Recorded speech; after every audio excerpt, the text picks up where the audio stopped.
ఓ చోట సోమరంలో పోటీ పెట్టారంట. అదిగో అట్టిపళ్ళు గెలలు ఉన్నాయి, మీరు వెళ్ళి తెచ్చుకోండి అని కూర్చున్న వాళ్ళకి చెప్పారంట. మేము అంత దూరం నడుచుకుంటా వెళ్తే మేము ఎట్లా సోమరోళం అవుతాం? అట్టిపళ్ళు తీసుకొచ్చి ఒకడికి వేస్తే వాడు చక్కగా తీసుకున్నాడు. రెండో వాడికి వేస్తూ ఉంటే అన్నాడంట, ఒలిసి అన్నాడంట.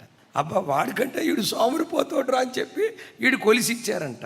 మూడోవుడి దగ్గరికి వెళ్ళేది, ఇదిగోరా తీసుకో అంటే మూడోవుడు అన్నాడంట, ఒలిసిస్తే కుదరదు, నోట్లో పెట్టండి అన్నాడు. నాలుగోవుడి దగ్గరికి వెళ్ళి ఒలిసి నోట్లో పెట్టబోతుంటే అంటాడంట, నవిలి నోట్లో పెట్టండి అన్నాడంట. నీ జీవితంలో ఒక అరుణోదయ ప్రార్థన లేకుండా, నిద్ర చంపుకునే జీవితం లేకుండా నేను పరిశుద్ధంగా బ్రతకాలని నువ్వు ఆశిస్తే ఎట్లా నువ్వు పరిశుద్ధంగా బ్రతుకుతావు?